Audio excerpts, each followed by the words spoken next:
Hello, everyone. As you may have seen, if you follow us over on Instagram, our first season has essentially come to a close. We had a couple more episodes planned for July, but life happens the way it happens, and so our schedule for July and August is going to be a little intermittent. Here is what is going to happen. As you probably noticed, there was no episode last week. After this episode, there won't be an episode next week. But there will be one the week after that. August will probably have a couple of intermittent updates, but not our regular weekly programming. We will be back on our regular schedule, kicking off Season 2 by the beginning of September. In the meantime, please enjoy this very silly emergency episode that Lee and I recorded earlier this summer. Thank you so much, as always, for being here, and we will be back with our regular book content soon. Until then, here is some shameless filler in the form of Plot Me Baby One More Time. Books. Books. Books.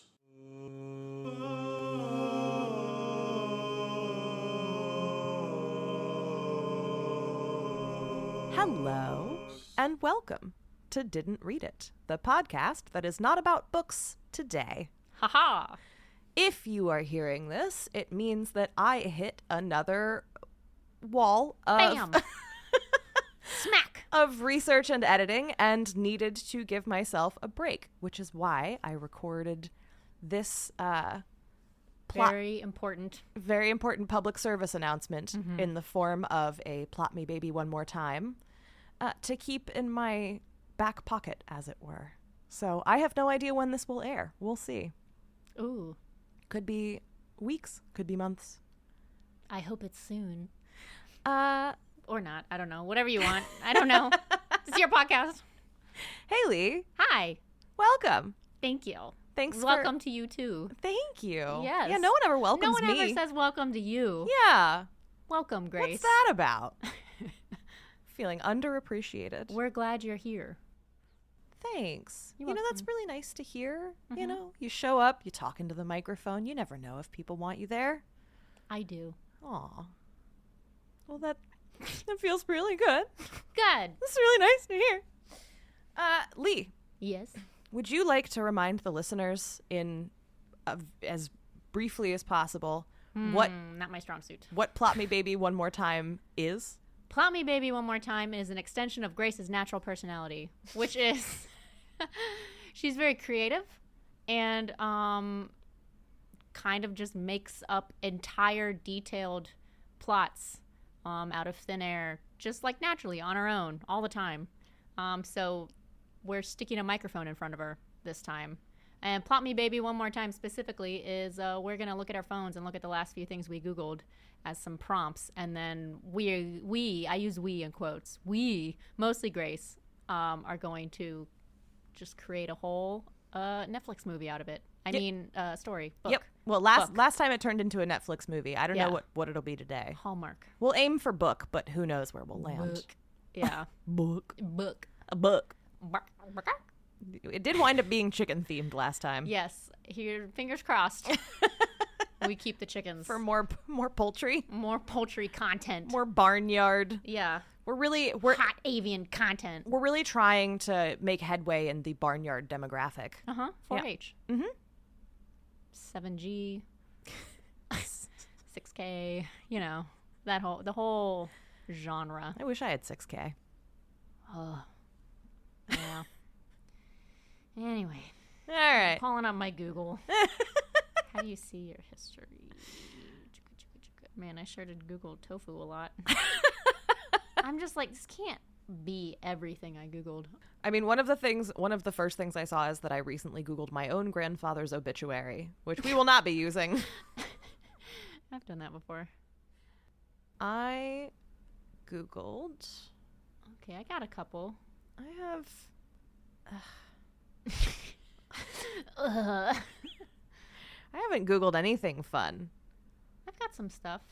All right. Well, I looked up the hours for Penny's Wine Bar, so I think they're going to make an unwilling cameo. Okay. And Wow, I sure did Google Sophia Loren a lot. all right, so we've got Sophia Loren and Penny's Okay. Wine Bar. Okay. Traditional mermaid tattoo. I've been doodling a lot lately and doing it in like tattoo flash style. And I guess I was doing a mermaid last night. So mermaids. Okay, so we've got mermaids. Mm-hmm. Mermaids, Penny's Wine Bar. What was the actress that you just said a minute ago? Sophia Loren. Sophia Loren. And I Googled miniature golf. Just in general. Well, first I Just the Googled noun. miniature golf, and then I Googled history of mini golf. Miniature So- golf question mark? So, mermaids, Sophia Loren, Uh-huh. Penny's Wine Bar, Uh-huh. and mini golf. Mini golf. A tradition throughout the ages. Honestly, it was older than I thought. How old is it? The first big mini golf boom was in the 30s. The 1930s. Yes. Wow. Yeah. Who'd have thought? In America? Yeah, actually.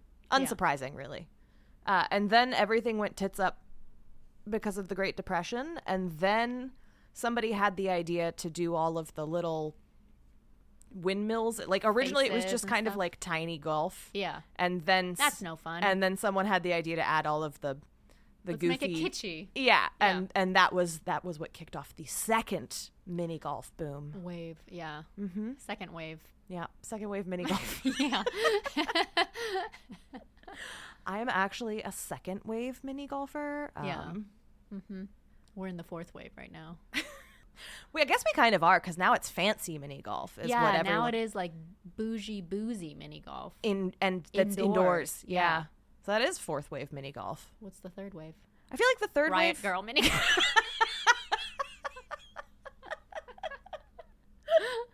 All Is right. the third wave beach mini golf?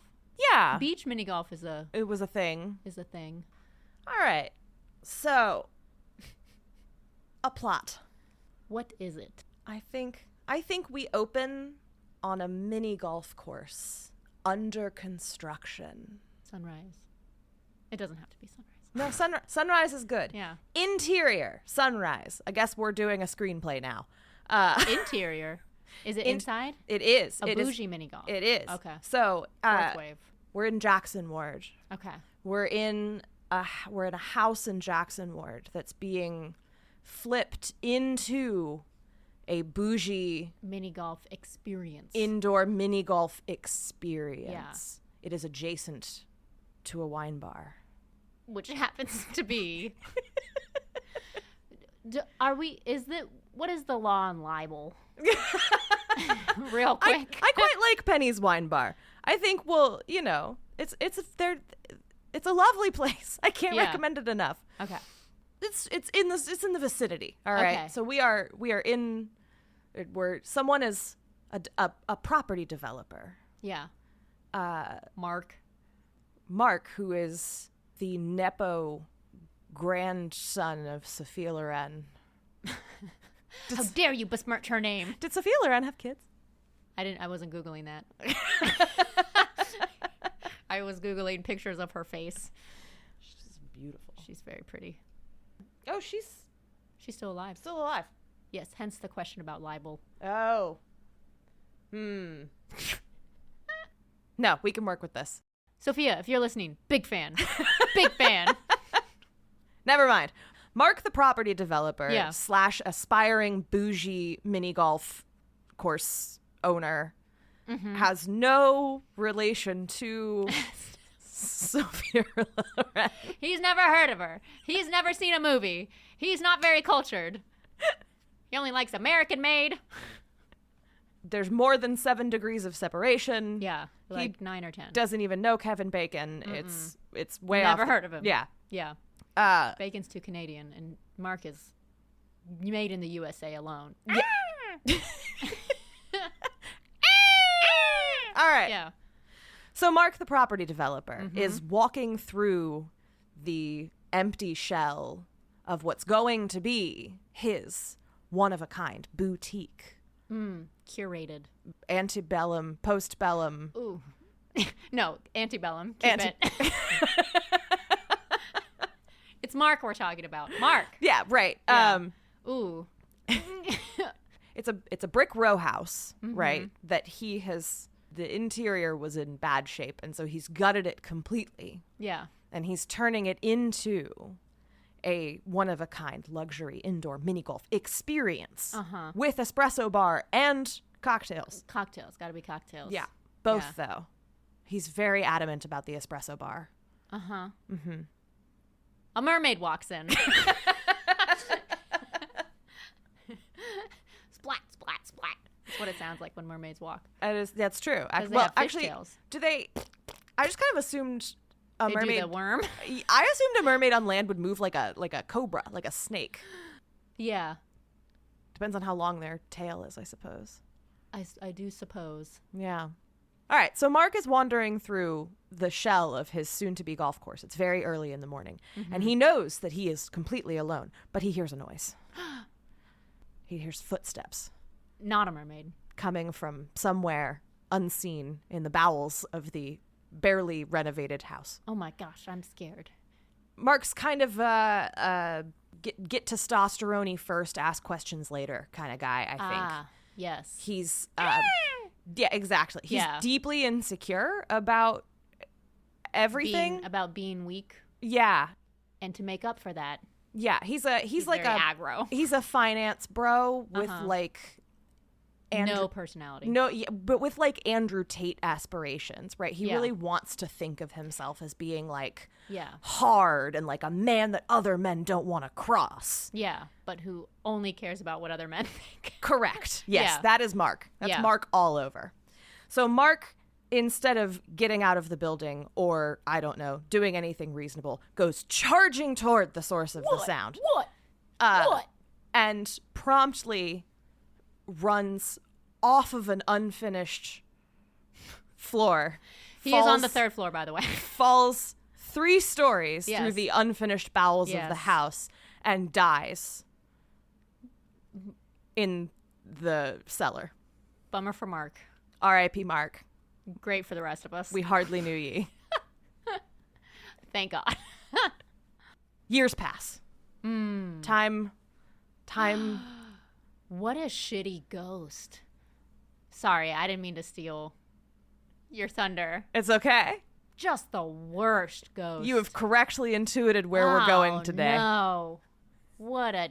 I don't want to be haunted by that douchebag. You never want to be haunted by a ghost with something to prove. And yet, Mark's... And yet... Mark has endured. Okay, so I skipped ahead. Sorry. No, you're fine. So years have passed. What has become of the property? Well, I was going to ask you that. Oh. What do we do now? Take us in a direction. Okay, well, he gutted. It can no longer be well, he got it rezoned for commercial, Right. and he gutted all the residential aspects of it. So I think it sat empty for a while. Okay, record scratch. Zoom out. Hold on. You might be wondering how I got here. It's just Mark's mangled corpse in a basement puddle. Yeah, that's me. Yeah, guys. Okay, let's take it slightly post-apocalyptic, where that was all during this outrageous housing and pricing and inflation bubble that we are currently experiencing in real time. Sure. I'm thinking that bubble, as it probably will, bursts. Okay. Yeah. Yes. Yeah. And so someone was going to snatch up the mini golf. The partially developed mini golf the gutted the historical row house, and do something else commercial with it. But then the recession/depression hit, and so it sat empty for a while. I don't know. Yeah. Okay. No, I like this. I Okay. like this. All right. So someone is Sophia Loren. She came to Richmond for some reason. I don't know why. Don't ask me why. Okay. So what do we think someone is moving into this house now? Are they squatting or are they moving in properly? Do they have a landlord? Man, now this is like a whole nother. How bad do we think the incoming recession is going to be? I mean, much like cockroaches, I feel like it's hard to ever truly extinguish slumlords. So we can probably bet on there being a slumlord. So it's a slumlord for like a gutted shell Yes. of a house. Okay. Okay. Who has just... All right. So Exterior. They fill the bottom floor with water and a bunch of mermaids live in it. Mermaids. Exterior. Okay. Night. A young woman approaches the building. Bad idea, babe. She has a full sleeve mermaid tattoo. Ah. She is holding Sophia Loren. some keys in one hand and a framed picture of Sophia Loren in the other hand. Wow, you're so good at this. She unlocks the door and lets herself in Yes. to the mangy up building. Yeah. And her name is Sophia. And her parents always told her that she was named after Sophia Loren. And so she kind of treats her like a patron saint, even though she is very much alive. Yes. And she takes a picture of Sophia Loren with her wherever she goes. Beautiful. She is moving into this building, hoping to turn it into some kind of studio space for herself. Okay. Because she is a... Excuse me.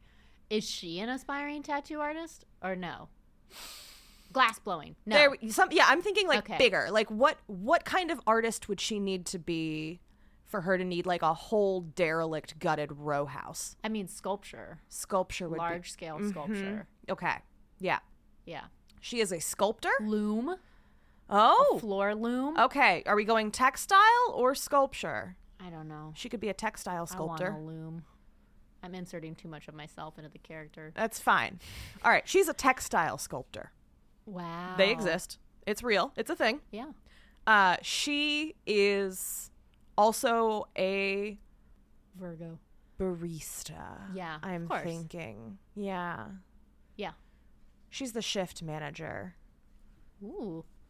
She's the shift man. No, wait. She is a bartender at Penny's Wine Bar, Ha-ha! which has endured well into the future through the recession and is still beloved by everyone in the neighborhood. Yes. And they're still managing to serve good wine, even if they have to fight the road bandits for it. Yeah.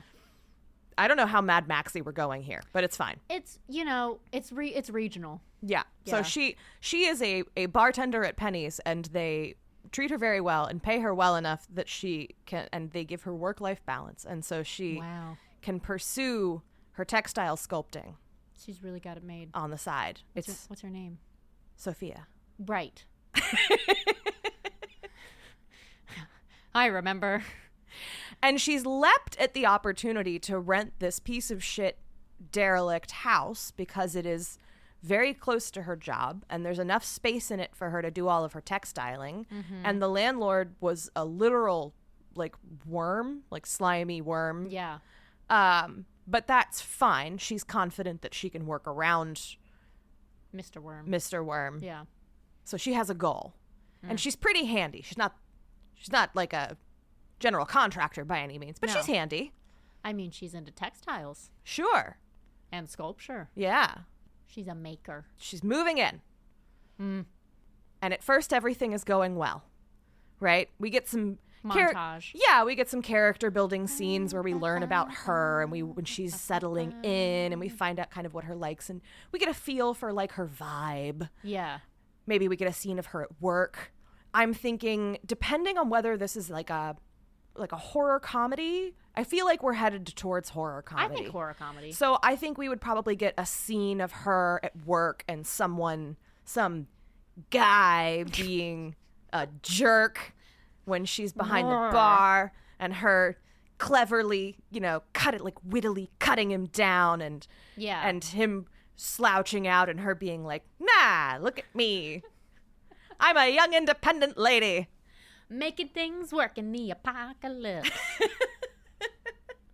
But remember that guy's face because inevitably he's going to pop up again later. They always do. Jason. That was, yeah. So she humiliated Jason. She lightly humiliated Jason. Yeah. But which is all it takes. But before she lightly humiliated Jason, who was, I think, he was hitting on her, but he was hitting on her in that weird way where he was talking about like how much money he had and how many buildings he He snatched up. exactly How many families he evicted and properties he snatched up during the bubble burst. Yes, and he makes like a sideways allusion to a business partner of his who also owned several buildings in the neighborhood years ago. And then he says something gross to her about being a bartender. Yeah. He goes with like the classic, like, so, you know, like, what's your like real job? And she's like, this is a real job. And then how long do you plan to keep on doing this? What's your plan? What's your exit plan? Exactly. 5-year plan. And she's like, off. I don't have a 5-year plan. You're too pretty to work here. The world is ending. Yeah. And then she humiliates him. Yeah. And bans him. Ooh. From the wine bar. Ouchie. Yeah. Because it is a supportive work environment. It's a nice place. Where they respect her right to ban people if they can't. Customer's not always right. Exactly. Yeah. Okay, so where are we? She just, so that was the part of the montage, was her right pissing off the wrong guy. Yeah. But then the montage continued of her getting comfy in her new space. Yes. Starting up the loom. All right. Yes. Okay. It is late at night. She is the spookiest time. She is curled up on the beat up old couch that is also her bed because she's quirky. Yeah, she's quirky and also broke. Poverty's so quirky. So aesthetic. She is watching television on her phone. Yeah. And she hears something. Oh no. The lights flicker. That's not good. And she gets up. Mm-hmm. She's moving through the house, which, keeping in mind, like, not all of the floors are floors. Yeah. It's a little Some bit. of them are holes. It's a little bit perilous. She's like a big like Maglite flashlight that she's carrying around. Yeah. And a baseball bat. I'm envisioning her as like a soft butch. Oh, I love that. You know. Yeah. Yeah. Anyway, she's moving through the darkened house. You can see. If this was on screen, I think you'd like see the light beam kind of playing out, and you'd see where like sometimes the floor stops. Yeah. If this were a book, you would get the same thing, but in lingering descriptions of the different rooms. And this is in fact a book. This is or something that we are willing to option the rights for. Sure, yeah. For money. But we're okay. So she's moving through the darkened house, and she sees something move. Oh my gosh. And she sees, and it gets closer. But when she brings up the flashlight, it vanishes. Disappears. But then when she brings the flashlight back down, it's still there and it's closer. Oh my God, that's scary. And she does this twice more until the thing is almost right in front of her. And she can't quite make out what it is until it's right in front of her, and she realizes at the last second that it's a face, and she screams and she steps back and she almost falls through the floor, but she rights herself at the last minute and instead throws herself forward onto the floor. Oh. And dive under the ghost? Well, the ghost has vanished. Oh, it was like right next to her face, and then it disappeared, and it almost pushed her backwards through the hole, but she managed to throw herself forward instead. Yeah. And as she is on the floor, hyperventilating, someone starts pounding on the front door of the house. Ooh. A real person, maybe. She goes downstairs, sort of managing to collect herself. And it's a mermaid. Is it a stranger? Is it a friend? Is it a coworker? Is it a neighbor? Is it Sophia Loren? Let's say it's a friend. Okay. Who lives in the area. Okay. And was dropping by. Okay, I've got it. To plan their big showcase.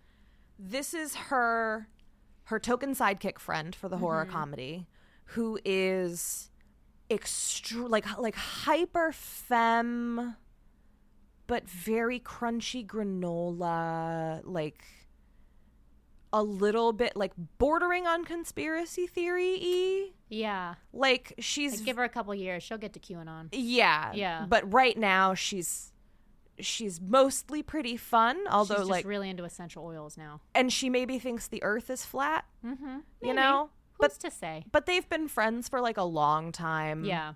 And Sophia isn't ready to like cut her loose just yet, even Yeah. if she finds her kind of frustrating. Yeah. And her friend, what's the friend's name? Bridget. Bridge. Everyone calls her Bridge. Bridge is like, I was meditating at home and I was really focused in on your aura because I was so excited for this new beginning, and the universe just told me that you needed me like so clearly that I couldn't help myself. I just had to come to you right away. You know, Bridget's not wrong. Right. Maybe Bridget's onto something Maybe. with the essential oils. But Sophia spends a lot of time very frustrated with Bridge and her nonsense. And so she's like, actually, I'm fine. Oh. But whatever, you're here. Yeah. Why don't you come in? Bridge starts to come into the house. She's like, oh, it's bad energy in here. Yes. And Sophia's like, it's fine. Like, whatever. And Bridge gets a little further into the house, and Bridge is like, absolutely not. Yeah. I'm not doing this. You're insane. For the record, Bridge is right And Bridge about this. storms off. No, she doesn't storm off. That's not who Bridge is. Bridge is, She does a little she does, but I envision Bridge as more of just like an I'm so sorry. I really wish, like, I wish that I could just like be here for you in this moment, but like this wavelength is just really a dangerous place for me, and I just can't. Yeah. I just can't do it. I'm Exactly. sorry. I can't. I'm sorry. I can't. And she just Yeah. kind of drifts out of the house. Yeah. Does she try to get Sophia to come with her, or is she selfish? Is she like, you need to leave with me right now? Or is she like, I can't do this for me? I think column A, column B. I think she's like, I can't do this for me, but like you can come with me. Yeah. But she also like kind of maybe doesn't really want her to, Okay. because she's got like roommate stuff of her own, and Yeah. having a whole extra adult got a whole- rattling around the place is. Yeah. You can tell her heart's not in it. Yeah. She's a little bit like. She's got her whole Etsy shop to Yeah. see to, and You can tell that she's like, you should fix this, but like, yeah. I've identified your problem, but I am not trying to be part of the solution. You know, sometimes that's fair. You know? Whomst among us has not. Here I am judging Bridge so harshly. Okay. We've established that the house is haunted. We have established that Sophia is on her own. Maybe Yeah. we've got some expository dialogue between her and Bridget. Ooh, okay. We get some expository dialogue between her and Bridget that reveals that Sophia just got out of a long-term relationship and lost all of her friends in the proverbial divorce. Ugh. That's why she's diving into this whole loom thing. Yes, her ex-girlfriend is deeply unhappy with her and has insisted that all of their friends take sides. And Bridget is the only friend that hasn't taken sides because Bridget just does Bridget. Yeah. For better or for worse, Bridget is just Bridget. Again, you gotta kind of respect it. Yeah. Bridget leaves, and we watch Sophia kind of realize in real time that she's actually quite lonely and Aw. and a little frightened. Because we could have given her a little sidekick animal friend, like a cat, but we didn't. No, we didn't. She's alone. She is. She's Yeah. got really severe allergies. Yeah. Dander. Dander. And she doesn't like hairless cats. They're just not her vibe. Yeah. A lot of, a bit more upkeep. As she gets a little more anxious about being in this big, dark, half-finished house by herself, we see her like get her phone out.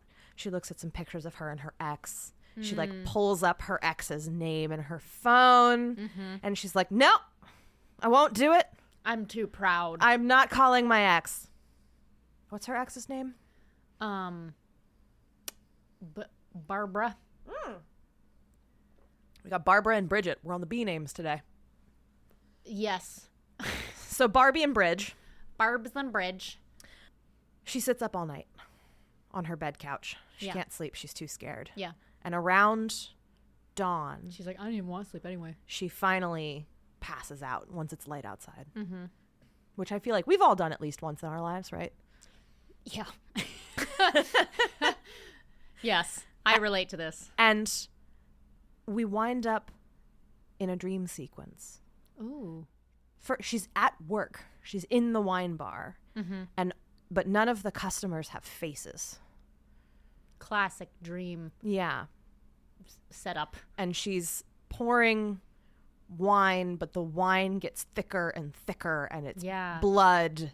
Oh. And the faceless customers are multiplying, and they keep getting like closer and closer. Yeah. And more scared. Like, and they're piling in like almost like zombies, and they're all screaming even though they don't have mouths. Yeah. And the wine is turned into blood, and the blood is overflowing, and it's everywhere, and then all of a sudden everything stops. And she's in a room, just like a featureless dark space. And there is Mark. The ghost. Yes. Yes. Wow. And he's a mermaid. Right? She has a mermaid tattoo. Right? Okay. The mermaid tattoo on her arm just like moves sometimes. It's just like alive. Anyway. Like in Pete and Pete. Yeah. Okay. So Mark, she's calming herself. She's like hyperventilating, right? 'Cause she just had that really horrific thing. But it's still a dream. It's still a dream. Yeah. She finally calms down enough to demand to know like what the hell Mark Steele is and who he is and what is going on. Does she recognize him as being the presence from earlier? No. Or she's just like, you're just a scary person in my dream. She's just a scary person. She's just like, what, who? And it's Mark as we saw him last, which is like in his full finance bro. Yeah. Pink polo, white shorts. Yep. Mm-hmm. Yeah. Flippy floppies. Gold Yeah. accessories. Yeah. His hair is gelled just so. Mm-hmm. Very expensive shoes. Mm-hmm. She and Mark converse, and we find out that Mark has been trapped in this house ever since he died, and he is furious about it. Yeah. And it's taken him a few years and a few different tenants, but he has finally figured out how to properly, with a capital H, haunt people. Mm-hmm. And that he knows, just from looking around, that she doesn't have any other options. She's already sunk too much money into this place. She can't go anywhere anytime soon. And so if she doesn't help him resolve his business and move on to the other side, because he's tired of this shit, he's going to make her life hell. Yeah. And what is Mark's business that he wants to finish? He doesn't know, because he has all the self-awareness of an oyster. He doesn't want to finish the mini golf thing, or He can't for the life of him figure out what his unfinished business is. Yeah. And she tries to ask, and he's basically like, I don't know, my life was incredible. Yeah. I loved every minute of it. My only complaint was that it ended too soon. It's like literally nothing went wrong for me ever. Yeah, I was so happy. I had a girlfriend who loved me. I had an expensive car. I had a beautiful penthouse. I had a designer breed dog. Yeah. Something little and yappy, but it had a very expensive collar. Yeah. I got every job and every promotion I ever wanted. My parents thought I was God's gift to the earth because I was God's gift to the earth. I had nothing going wrong in my life. Yeah. I don't know why I'm here, but you have to figure it out because I can't leave this building. And if you don't sort it out, I'm going to make you suffer. I'm going to haunt your ass. Yep. And then he disappears. Sophia wakes up on the couch, baffled, furious, very confused. Is she questioning whether that was real or not? I think so. Yeah. And I think she goes to work, bleary-eyed, exhausted, confused. You know, her boss like comments on it, but it's whatever. And Bridge comes in and sits at the bar. Bridge. Yeah, once it's open. Hippie friend. Yes. Yeah. Hippie Bridget comes in and is like, you've got ghost stank all over you. Somebody got haunted last night. Yes, exactly. Yeah. And Sophia tells her everything. And Sophia has clearly she's been worn down by the strangeness of the experience. Yeah. Her skepticism has fled the building. She's too tired to be skeptical. Yeah. Well, you know who's actually great in such a situation? Who you need to believe you? Bridge. Exactly. Yeah. We all need a bridge in our life sometimes. Sometimes. Not all the time. No. Definitely not all the time. Yeah. But sometimes. Sometimes. When you're being blackmailed by a finance bro ghost. Yes. Mm-hmm. Bridge comes in handy. Yeah. In such a situation. She and Bridge commiserate. And Bridge basically tells her that her only option is to do what's being demanded of her. Yeah. And so now we are on a madcap quest to find out what was Mike's problem. Mark. What was Mark's problem? And I think we start with tracking down Mark's ex-girlfriend. Ooh, is she now an old lady? Well, how long has passed? Do we think like a decade? Longer? Less long? Shorter? I don't know.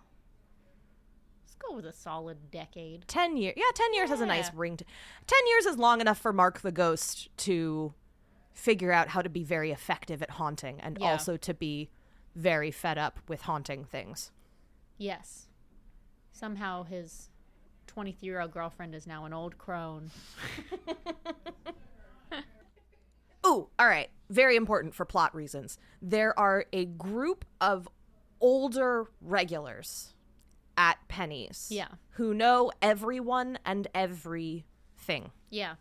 They have been in the neighborhood for decades. Yeah. They are consummate gossips. Ooh. They are delightful as long as you don't get on their bad side. Yeah. They know everything. They know everything. They know everyone. Mm-hmm. They're going to come in very handy. Perfect. Sophia grills the old gossips corner. Yeah. We're calling them the flock.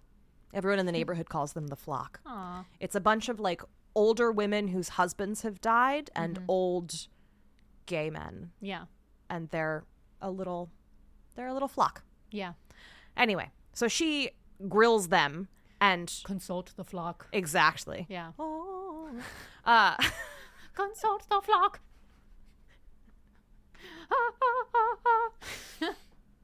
So from them, she finds out the name and sort of loose description of Mark's girlfriend at the time of his death and tracks her down somehow, very awkwardly. I'm thinking, again, like horror comedy. So like she's going to like embarrass herself at some point, like trying to get into an office building to see this woman who has since ascended the corporate ladder, and she is to make a fool of herself trying to like wiggle in and hoodwink secretaries and out all the time. But like every time she lets her guard down, something like genuinely really frightening happens. Like stuff like faces come like pressing out of walls and things at her. Oh God. In the office building? Yeah, I think she's got like a little bit of like a poltergeisty thing going on. Okay. Like she's been marked by Mark. Okay. And so the supernatural is just following her. yeah, To it's her. like all over her. Yeah. The veil is thin around her. Oh, and she's starting to see other ghosts in other places. Oh, like the no. veil has been thinned for her. That's not what you want. That's what happens. She goes to see the ex-girlfriend who has since ascended the corporate ladder and is very, very hoity-toity. Yeah. And she has a whole conversation with one secretary, and then the other secretary comes and sits through the first person she Who was are you talking to talking because to? that person was a ghost. They've been dead for 30 years. Okay. And the first secretary is saying all kinds of weird, incongruous stuff about like, well, there's no f***ing point in anything, is there? You're like, oh no, baby. What's the Beetlejuice line of the secretary who Oh, I can't remember. I'm picturing her in my head like the hot ghost secretary in the afterlife. yeah. Exactly. Yeah. That. We find out, of course, that even though Mark was convinced that his girlfriend genuinely doted on him, she didn't like him at all. Yeah, she was just using him to like make her parents happy and get the good Instagram pictures, but she had like 5 side pieces. She also, I think, like being a little bit more sympathetic. I think what she reveals during the course of the conversation is that she was just very, very young. And she didn't know the difference between enjoying having attention paid to you by someone and actually liking that person. I think they got together in like high school or college and just stayed together. Exactly. Yeah. And then once he died, she realized She was like, wait a minute. that she'd never actually been happy with him. Why is everything better? But he he made her feel validated in a way, but she was actually very unhappy in the relationship, and having it end abruptly was actually great for her. Yeah. And in the wake of it, she got super motivated because, of course, she had kind of an existential crisis about what she was doing with her life, which is how and why she went back to school, got her law degree, passed the bar, is personal friends with Elle Woods. Went full #girlboss. Yeah. Because she wasn't distracted by anything. Right. Well, and because she understood finally the difference between being happy and being complacent. Yes. So Mark dying was actually a net benefit for her. She's girl bossing. Yeah. She's gatekeeping. She's probably a She's bad gaslighting. person. Yeah. She's definitely a bad person. But she's very successful. Yes. And it turns out that she never loved Mark, really, and so she can't be his unfinished business. She is not pining for him. She is not concerned. Yeah. She did not need to be, like, forgiven by his ghost or anything. She didn't need closure. She's done been closed. It goes without saying, but the sex was god-awful. Oh, yeah, absolutely. And she talks about that at length. Yeah. That takes up like 7 or 8 pages. Yeah. The reader's just like, what they're really focusing on this Yep. for a long time. Just move on. So we get some levity there, and we wrap up that scene. Sophia is leaving. She's taking the elevator down, and a ghost of a person who is falling down the elevator shaft falls through the elevator past her. You gotta keep the humor and the horror good. alternating. That's really good. It's just a little. She's like, ah. Is now a good time to tell you that I can only watch horror comedies? I can't do actual horror movies. I get too scared. I actively prefer horror comedies because they actually tend to work a little harder to earn a plot. Like, I don't know. I think horror comedies actually are generally better written than straight horror films. I think that makes sense. They pay a lot more attention to the actual plot part and not just like, scary. Yeah, because it's got to be funny. Yeah, exactly. That makes sense. Okay, so we've wrapped up the girlfriend. What's our next? I think from a plot structure. Is it parents? Is it previous business partners? I'm thinking, all right, so from a plot structure point, I think all the families he evicted. We want 3, probably. Okay. We want 3, and then we could either do 3, and then 4th is the charm, or 3 and 3rd one's the charm. But either way, I don't think we want too many stops. I think 3 is fine. Yeah. I think maybe the second one is like his family or parents or something. And then the 3rd one is all the families he evicted. Or no. The other way around. Well, we don't want to get too, like, poverty porny, you know? Yeah. I'm trying to think. Let's go with parents next. Okay. So she goes back to the house, and she and Mark converse. Oh, she can just talk to him now. I guess so. Yeah. I mean, why not? She's seeing ghosts everywhere now, so I think it's progressively. She storms into the house and she's like, Mark! Exactly. And he's like, what? Yes, they've got like they're starting to get like a Shakespearean anger thing going where they're just picking at each other constantly. Yeah. Oh, I think I've just figured out how it's going to end. Anyway. Ooh. Do tell. Okay, so they've got... Some of us have no idea. All right, so they are like fully sniping at each other 24/7. And the more time passes since Mark jinxed her or cursed her or whatever he did, the worse it's getting. Like the more supernatural stuff she's seeing. Like that veil just keeps getting thinner and thinner. Exactly, and it's very distressing. Yeah. She's worried she'll get pulled into the haunting. Or she'll be driven mad. Oh, yeah. She's deeply concerned. I'm thinking maybe we put in some... Because, you know, what woman doesn't at some point distrust her own version of reality because of the patriarchy? Yeah. So, like, I'm thinking she's very anxious about being believed, you know? Yeah. So this is really... Because people in her life are starting to be like, are you okay? Exactly. Or just like, okay, are we still talking about that? And her performance is slipping at work. Yeah. You know? Yeah. It's a metaphor for depression. What? What? Okay. So she gets to tease Mark about being terrible in bed. And briefly, I think there's like a brief humorous like side conversation where there's a moment where they're like, is that the unfinished business? That you were bad at sex? Anyone you ever had sex with orgasm? Is that the unfinished business? And then they're like, nah, it was probably like... He's like, no, they came every time. Trust me. And she concludes to his face out loud that because he was so confident in his skills, even though that confidence was wildly misplaced, that there's no way that that's his unfinished business. Because his unfinished business has to be something that's like way deep down in his own psyche. Yeah. It can't be something he didn't understand. Right? Because he's too stupid. Yeah. Like pleasing a sexual partner. Exactly. Yeah. So then we move on to the parents. We don't have a million years here. So like bing, bang, boom. We go to the parents. They're insufferable. They're just the worst. Yeah, they're like, no, he was perfect. He was an angel baby. No matter how many cars he crashed. Yeah. You know, or how many jobs that we got him that he got fired from. You know, it's just, he was just the sweetest. You know, he was such a sweet little boy. Yeah, they are Midwestern cattle billionaires. Yeah. Yeah. And they're just Like, you know, he's the seventh mark the of worst. his family. Yeah, exactly. He's the seventh mark of his name. I don't know what accent this is. That's why I went with Midwestern cattle billionaires. It's just drunk, rich mom. Yeah. Yeah. I had to get pregnant again at 43 because that left his dad without an heir, and that just wasn't going to stand, was it? No, he had all those sisters. That surrogate charged an arm and a leg, you betcha. Oh, yeah, you betcha. But now we got Mark number 8 right here, who just looks like the little kid from The Omen, just like running around. in like 3 polo shirts. Yeah. This like, hair comb. You're like, oh, look at him go. He's great on the lacrosse field. Yeah, so that's a dead grip end. a 4-iron like you wouldn't believe. Yeah, thank you. Yes.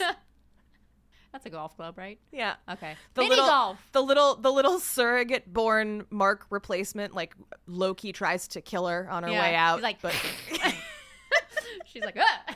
She just kicks him in the face, and he disappears in a poop of smoke. That's where we can like Loki imply that the surrogate they hired was part of some kind of like Rosemary's Baby-esque cult. But that's just like a side I've gag. never seen it, but that sounds spooky. And we dispatch that quickly. Okay. So she goes back. Mark is disappointed to learn that there's a new Mark. He's like, yeah, I could have told you my life was perfect and my parents loved me.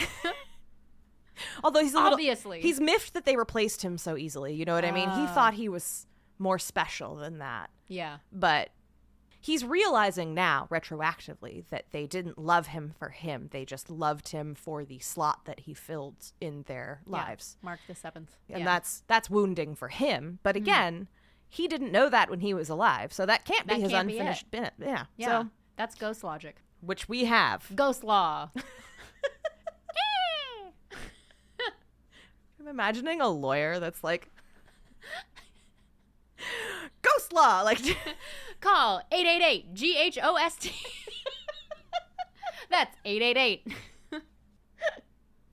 Billy Graves Esquire, fully licensed in the state of Virginia to practice ghost law. Got a tricky ghost problem? Pew pew. Ghost law. Ghost law. That leaves Business partner? his business partner. Business partner. His business partner. Jacob Marley. Yes, exactly. Yeah. We are borrowing a little Whose bit. name is Marley Jacobs. No, we named him already. Oh, we did. Yeah. Oh, Because his name is not Barbara. he was the guy at the bar that she banned. Shut the up. Jason, right? Yes. Yeah. So it takes a while. Wow. It takes a while, but and he's been talking about this business partner the whole time and how they were like not just business partners, not just friends, but like brothers, man. They were brothers. Yeah, and sometimes they touch tips. And we've heard some references. The girlfriend referenced the business partner a little bit and how she and the business partner definitely hooked up behind Mark's back. Yeah. And the parents mentioned him a little bit and how he would have been a better son. Exactly. Yeah. But we've been dancing around it the whole time and we've never gotten a name. Oh, we don't know his name We yet. don't. Well, We don't know the name of the business partner, but we know the name of the guy at the bar. Yes. Wow. Wow. And Mark finally gives her the name of the business partner after all this time. And who is it? It's fucking Jason that she had to ban from the bar for being a tit. Oh my God. Oh my God. Oh my God. Oh my God. Oh my God. She goes back to the flock. Yeah. Well, she goes to try and find the flock. And she walks into the bar, into Penny's to find them. She's taken a leave of absence, by the way, and they've been very understanding about it. That's nice. They're good people. That's how it should be. Yeah. And they understand that she's got something going on. She's told them it's like a big project and that she'll be back, but she's been popping in and out and they've been cool about it. Yeah. So she goes in to find the flock and they're not there. And her friend who is bartending is like, oh, they're having some kind of like a party at one of their houses in the neighborhood. And nice. But this is very urgent, right? Because again, you remember, the longer that this goes on, the more ghosts she is seeing. Like she's just seeing like horrific accidents and things playing out in real time. She's getting pretty close to being sucked into the ghost world. Exactly. Yeah. And like the longer it goes on, the more ghosts there are. And she's now seeing people, like dead people from like every era in history. It's like there's just people. There's like a big crack in the sky and it's slowly opening. It's just very distracting. Yeah. But she keeps, I think what it is for the purposes of this film is she keeps seeing people in like the moment that they died, where they died. Oh. So she's seeing like children being run over by ghost horses, and she's seeing, it is just, it's very distressing. That's pretty sad. See, the thing is, it's like a metaphor for social media and how we're constantly seeing people die in front of us all the time, and we have to just kind of like push through it. We just have to process and that all cognitive of this. dissonance is like really hard on us. Anyway. Yeah. And we're expected to just keep going back to work. Exactly. Yeah. And that's what she's Nothing's dealing with, but like made literal. Wow. Yeah. Who thought of this? This is deep.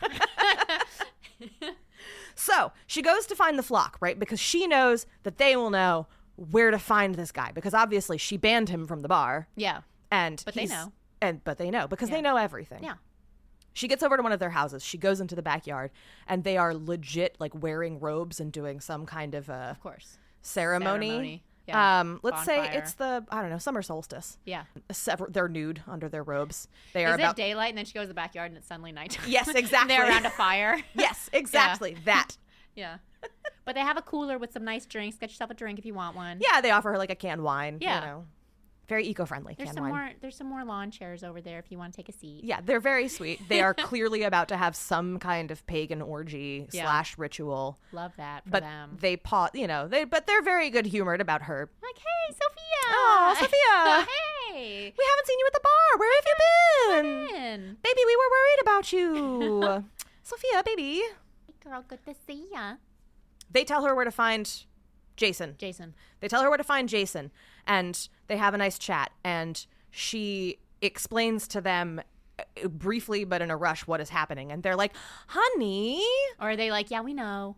I think they're a little like, maybe like one of them is like, we know, and then one of them Yeah. is like, honey, if you Yeah. had just come to us, we would have helped you. Yeah. And she's like, well, I have to do everything on my own, and they're like, sweetie. You don't. One of them is a therapist. Yeah.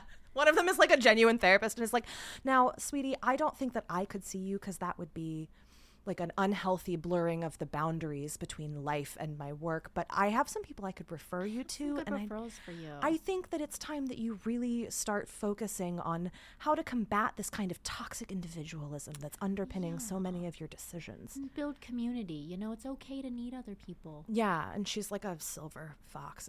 Ooh. And Sophia is a little bit like, whatever you say. Okay. Yeah. Anyway, but then she remembers that she has stuff to do, and also like another dead, but like, let's see, they're in the backyard, and she like is having this moment, and then she sees a man fall off a ladder, the roof or something. Yeah. Yeah. like behind them, Yeah. and she doesn't She's notice. like, analyze me later, sexy therapist mommy. Exactly, and like she doesn't notice it, but we, the reader / viewer, notice that like one of the flock clearly also see the ghost, at least for a moment. Yeah. But anyway, she has things There's to like, do. ugh. She has to find Jason. Yeah. We have to find Jason. It is time to go. Yeah. It is time for the climax of the story. Yes. Because her world is literally ending right now. Like literally. Like literally. Why is Bridget back? Is that how Bridget talks? I think that's Bridget could be there or not. that It was the doesn't vibe matter. that Bridget get. Maybe Bridget shows up. Yeah. Why not? It's just like, hey, what's up? And Sophia's like, ah! And you know what? This is a good, important, cathartic moment for her and Bridget. So Bridget, we run into Bridget in public, and Bridget, for once in her life, decides to like drop everything and be the supportive friend. Yeah. And to help her get through like the climax of this, because Sophia is beside herself because she has no idea, like she has to go find this dude, but she doesn't just have to find him, she has to convince him to talk to her, and he hates her. Yeah. Concerning. He has been insulted by her. Well, and she's a little afraid of him, I Yeah. think, because he's a man scorned and he might be dangerous. Yeah. So. And Bridget reads her aura and is like, Like, girl, let's go. Let's do it. Girl, your aura is a mess. Yeah. But you know what? I am here to help for once. Thanks, Bridget. Yeah, thanks, Bridget. All right, where is Jason? Sidekick activate. Where and how do we find Jason? Is he at a happy hour? Is he at a golf course? Is he at a mini golf course? Is he at a corporate event? Is he at his parents' house? Is he just walking around? I don't know. What do douchebags do? Driving around. Driving back from the beach. Buying a new car. Ooh, okay. Yes, Yeah. we can do that. He's on a car lot. Okay. I don't know how we track him down on the car lot, but we do somehow. It's- Maybe we go to his office and then his assistant, and we lie very elaborately, and also there's just people dying everywhere. Yeah. And we Or it's like we go to his office, we find his office, and just as we're leaving, being like, the assistant's like, he's not here, and also I wouldn't give you that information.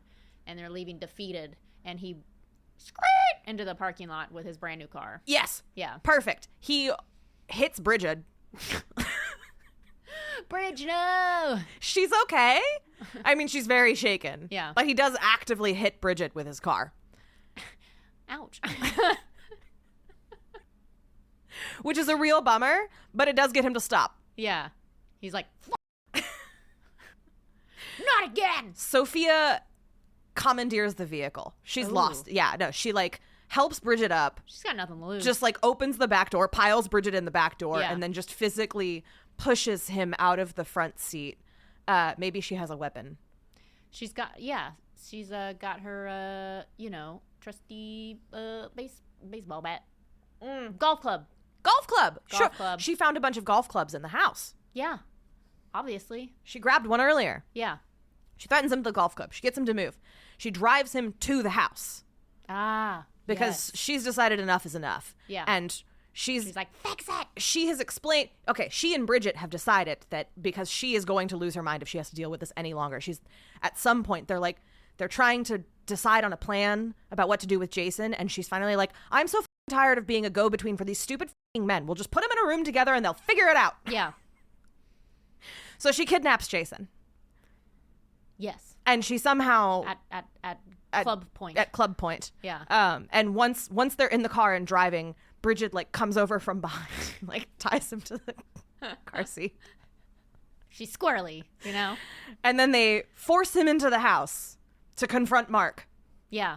On the third level where Mark was pushed, or on the basement floor where Mark landed? Ooh, good question. What do you think? Your choice. Probably the third floor. It's more dramatic. It's true. Okay. Higher stakes. Yes. And he's like verbally abusing them the whole time. Oh, She yeah. might have to have more than a golf club to make this feasible, but you know what? That's where we're just plotting. She could have two. We can do details later. Yeah.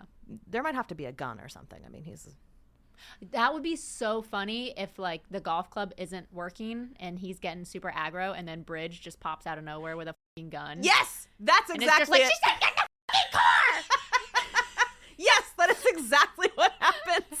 Bridget has been Sophia's packing like, this what? this whole time. Yeah. She has like the tiniest little purse and just pulls the biggest gun out of it. Yeah. Yes. Perfect. Comedic closure. Thank you. Yeah. So they get him in the house. Yeah. And Jason and Mark are confronted with each other. And of course, Jason turns into a giant baby the minute he is confronted with what exists on the other side of the void. Yeah. And He tinkles in his pants. And Mark is like, oh my God, buddy. Because we're also realizing that even though Mark was a turd, Mark was not quite a golden retriever, but like he wasn't very bright.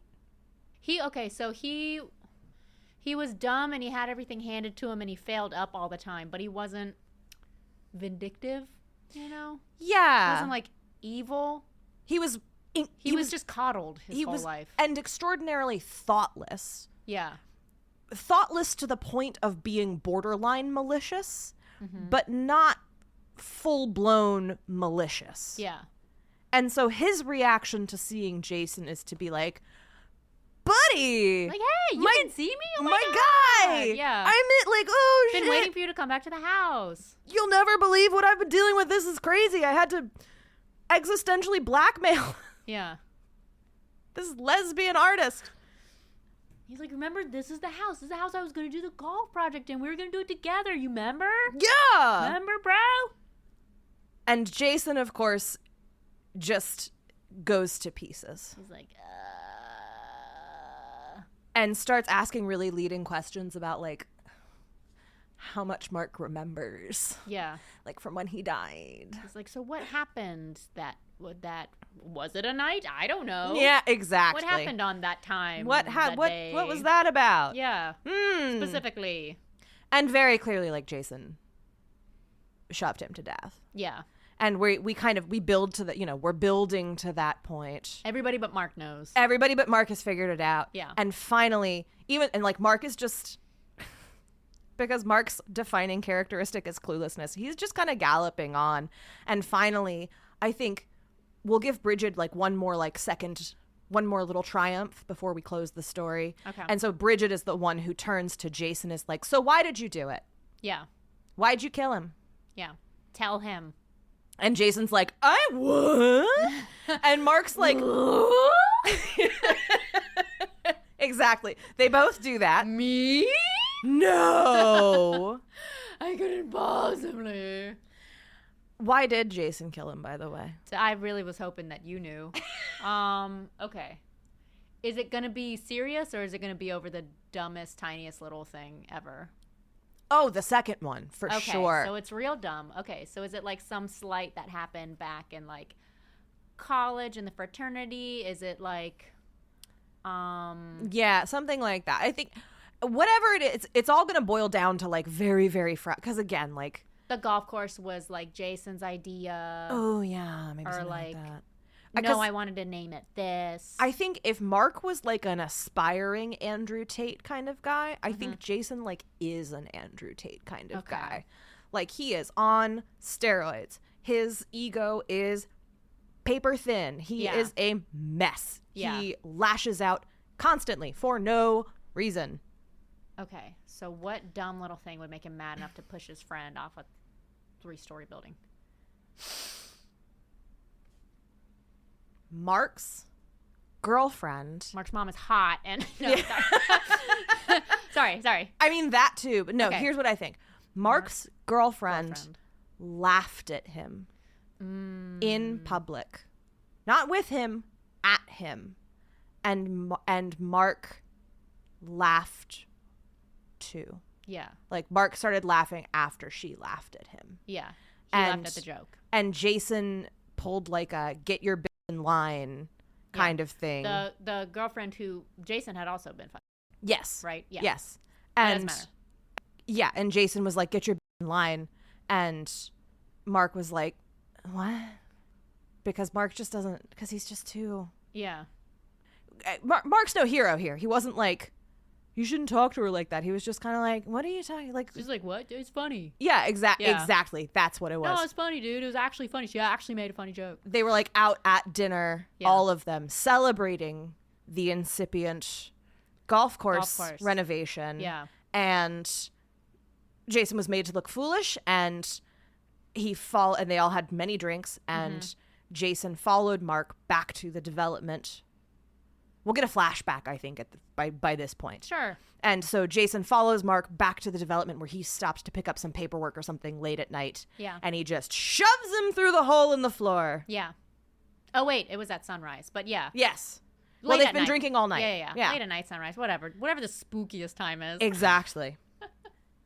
So we get a flashback, and then we cut out of the flashback just as we watch Mark's ghost of a ghost come plummeting through the air and land in the basement again. Yeah. What do we do with Jason now? Is Mark gonna kill him? I think. Or is this gonna be like a Scar thing where like we can't kill him outright, but maybe we like off him through his own villainy? I don't know. Okay, because there's like what I want to do, and then there's what would happen in like a horror comedy. Because what I want to do is that everyone expects Mark to get really mad and to kill him in return. But Mark is just like, oh, man, I've been doing this for like 10 years. I'm tired. I just want it to be over. Just like, whatever, dude. That sucks. You suck. I thought we were friends. That's fine. We can do that. We can work with that. Okay, so that's what happens. Okay. Jason. And then he just poofs. Just poof.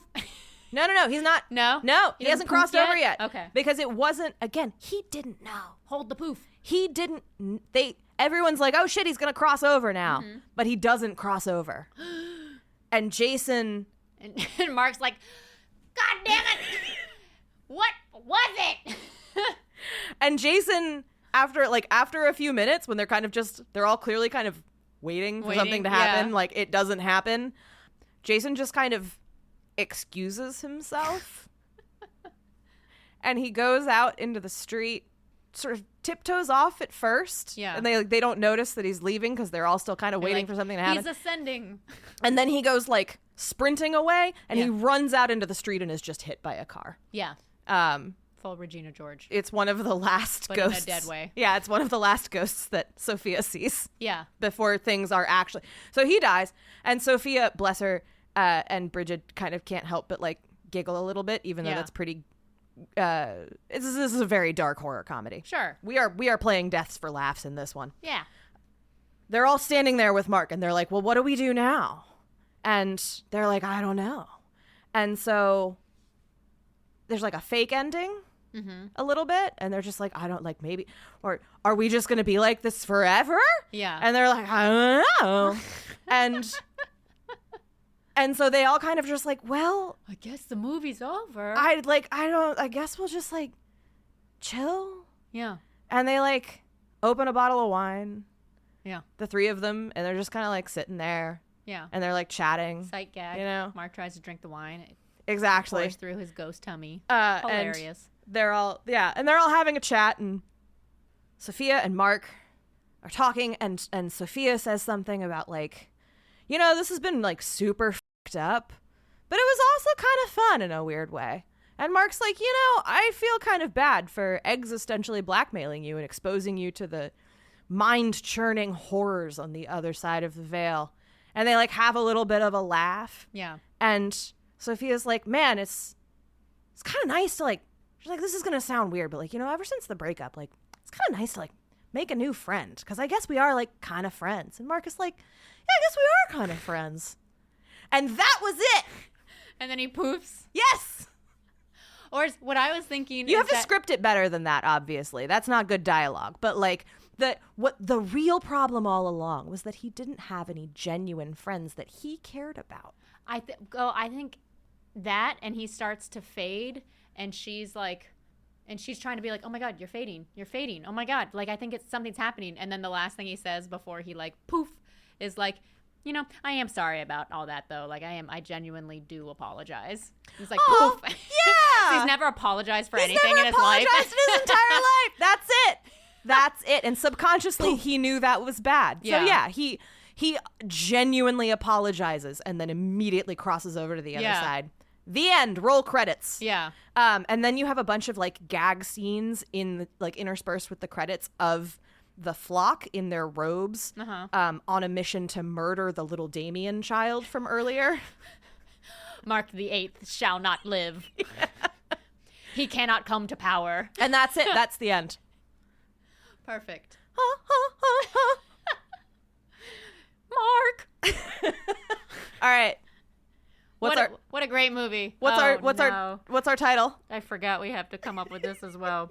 Okay. What did we just talk about for the past 45 minutes?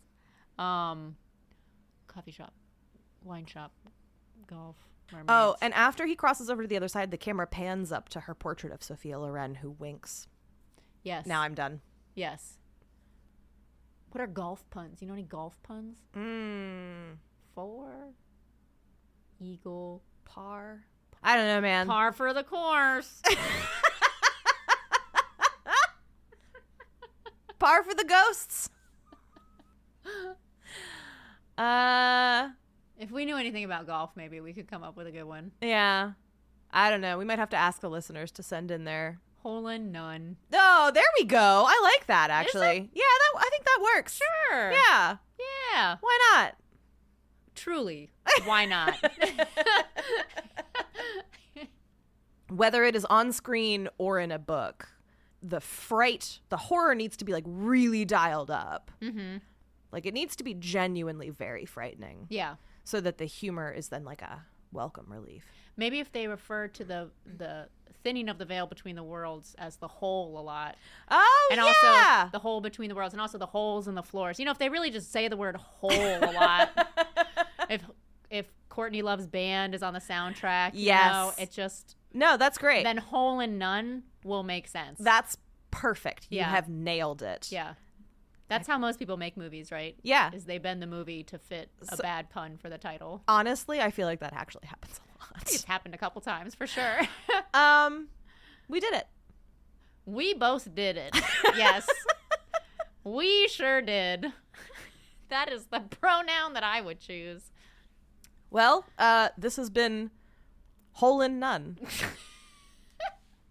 Thank you all so much for joining us. A horror comedy that could be coming to you soon if anybody wants to buy it. We are accepting bids. Mm-hmm. We didn't read it. The podcast that you thought you were coming here to listen to.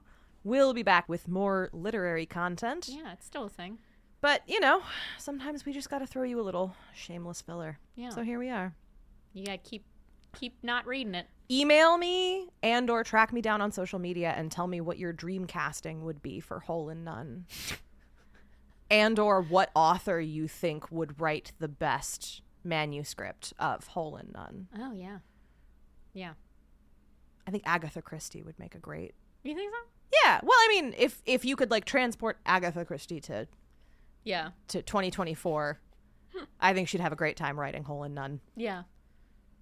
I think you could also redo Hole in None as like an Agatha Christie-esque 1920s murder mystery. Oh, yeah, you could like put it back. It's very easily transportable back. Yeah, exactly. So it's truly a timeless tale. You just have to make it about an actual golf course instead of a... I don't, Agatha Christie, though, she was on the cutting edge of entertainment. That's true. And mini golf existed when she was alive. as we've established. Yeah. Yeah, through hard research. Well, Lee. Well, thanks so much for being here. no problem. And thank you all so much for being here and for bearing with us when we need some time to catch up. Yeah. And as always. Mm-hmm. Oh, what? You got something No. to say? Nope. Not usually. Well, as always, if you can, this week, this month, this pay period, consider supporting a living author because they could really use the love. Mm-hmm. Bye. Bye. Thank you. Didn't Read It was created, written, recorded, and edited by me, Grace Todd. You can follow the show on Instagram or Twitter at Didn't Read It. Our theme song is Books, written, performed, and recorded by William Albritton. For sources cited and a full list of episodes, you can visit us at didn'treaditpod.com. If you enjoyed the show, please consider leaving us a review. It makes a big difference, and we appreciate it immensely. If you did not enjoy the show, we are accepting applications for a full-time nemesis at didn'treaditpod@gmail.com. Special thanks to Black Iris Social Club in Richmond, Virginia, and to Pescatrio Publishing.